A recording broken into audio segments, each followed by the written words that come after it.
This story scared the out of me. Imagine this, your significant other, they beat you, they put your body in a garbage can, and then they wheel you into a storage unit in the middle of winter in Illinois. Now that's cold. Can I help you? Hey guys, I'm Kendra Sommer and welcome to True Crime Commute, true crime stories for your drive to work, school, or wherever you're headed. Make sure to check us out every Friday when we post a brand new episode, and make sure to subscribe to our channel so you never miss an episode. Teri Jendusa Nikolai married David Larson in 1896, and soon after the couple welcomed 2 daughters. Now the couple resided in the Milwaukee area. It looks like a happy marriage, but soon Teri starts to experience David's abuse and control. She first experienced the abuse when he beat her on their honeymoon. From that point on, little things would trigger big blow-ups. Teri said one time she was making pasta with the kids and she didn't get the noodles put away quick enough, and then that resulted in a big blow-up from David. My oldest daughter, Amanda, who was 2 at the time, crawling underneath the table and just putting her hands over her ears and crying and just saying, "Shut up." And I remember I looked at her and I thought, this is not what I want for my kids. And as the abuse continues to be more regular and gradually gets worse, Teri starts to worry about her girls and making sure that they're not put in danger. So she ends up filing divorce on January 31st, 2001.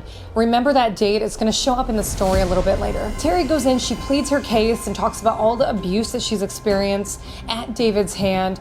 And even after pleading, the judge comes back. It offers joint custody to both Teri and David. Now after the divorce is finalized, David goes up to Teri and says, "You're gonna regret this." Teri soon remarries in 2003, and David goes up to her and says, "You're gonna regret that too." You see, in his eyes, they were still married and were always going to be married. And to get remarried, you were going against God. Besides everything else, David was upset that he couldn't control Teri anymore. So on January 31st, 2004, the anniversary of their divorce, he invites her over to pick up the kids.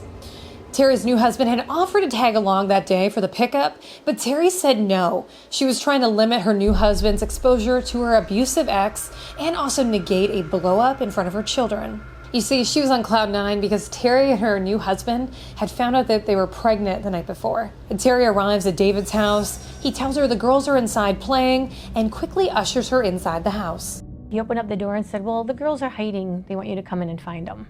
My gut told me something was weird. And when I walked in, I was hit on the head with a baseball bat. And he was saying things like, "You always said I was abusing you. Now you can see what abuse really is." She falls down and he begins to wrap her body in duct tape. At this point, Teri's having a hard time breathing and she's trying to remember what she's seen in movies in similar situations. I remembered something that I saw in a movie and it said, "Turn your head away, turn your head to the side." And I kept doing that and he was losing his grip. And he was getting frustrated that I wasn't going down as easy as he wanted me to. Then her husband rolls out a garbage can. He packs it full of snow and ice. And remember, this is winter in the Midwest, so it's already cold. And then he tries to put Teri in it head first. She fights him and is able to go in feet first, so she at least has a fighting chance here. David loads the garbage can into his work truck, puts a tarp over it to avoid any kind of suspicion, and then begins to drive. All Teri could think about is if David kills her, then he would get full custody of their children. But then it occurs to her that David made a mistake. She still has her cell phone. And Teri calls 911 and gives them the name of her ex-husband and his address. Hello? Can I help you?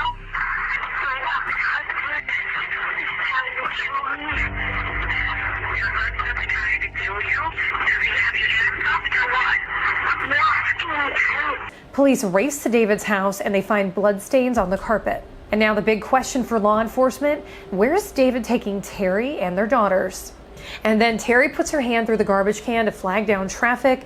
David sees us in the rearview mirror and he ends up pulling over. And David gets out of the car, walks back to Teri, and then her cell phone rings and David takes it. At this point, police are frantically looking for Teri and her children. David wheels the garbage can down from the truck and into the storage unit in Wheeling, Illinois. He piles boxes on top of the garbage can and leaves Teri there to freeze to death. I was silent all this time because I wanted him to think that I was dead so he wouldn't shoot me. It was then I thought, I am in this frozen tomb. I'm gonna die. Police are still looking for David, but they're surprised when he shows up to work in the same truck that he used to drop Teri off at the storage unit. Immediately, police bring him in for questioning, and no surprise here, he plays dumb. He pretends to be concerned about Teri and her whereabouts, says that she never stopped by to pick up the children, and then says that he was home all morning. Police are able to locate Teri's vehicle at one of David's other properties in Milwaukee. Once they tell him this, he goes and changes his tune and says Teri was at my house this morning and leaves it at that. Meanwhile, back in the storage unit, Teri's body temperature is getting dangerously low and she's lost a lot of blood because of her injuries. My hands hurt really bad. My feet were literally freezing. I kept trying to get my hand down there to cup my feet and I couldn't. My head was still bleeding. There were a couple times when I was just so drained. I thought, I need to rest a little bit. Then right away I thought, I know I can't, because I know if I rest, that's gonna be it. David does tell police that he dropped his daughters off at the sitter's house and he provides that address. The daughters are located uninjured by law enforcement. Investigators are losing their patience with David. They start rummaging through his wallet and personal items, and they find a business card for a storage unit in Wheeling, Illinois. The police call the storage unit, and the storage unit tells them that he was at the facility yesterday. Police race to the storage unit. They're yelling her name as they try to open the door.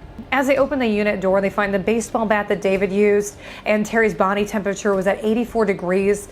I heard somebody say, "We're the paramedics." And I just felt such a sense of relief that I'm still alive and somebody's actually here. Doctors have said she only had 1 hour left to live. Unfortunately, because of the trauma she experienced, Teri ended up having a miscarriage. And because of the severity of the frostbite, doctors said that she was going to lose her legs and then her arms below the elbows. But upon further review, they only ended up taking her toes. This case is very evidence heavy with over 100 pieces of evidence. David Larson did get sentenced to life in prison, and even behind bars, he regularly threatens Teri and has even attempted to escape. Teri's not letting the fear of her past slow her down. Teri became the face of Marcy's Law, a law that gives additional rights to crime victims. The law passed in 2020 in Wisconsin. In addition to this, she also speaks at universities to women about the red flags of an abusive relationship. When I talk to women, I tell them these people don't always come off as being abusive and violent right away. They can be very charming. They seem like they're very sweet, like they have everything together, and you really need to watch for the signs of control that come out later. She welcomed a baby boy with her new husband, and she wrote a book about her experiences titled Left for Dead. I'm Kendra Sommer. Thanks for watching True Crime Commute, and if you have a case that we need to check out, make sure to send us an email here. I'll see you guys next Friday.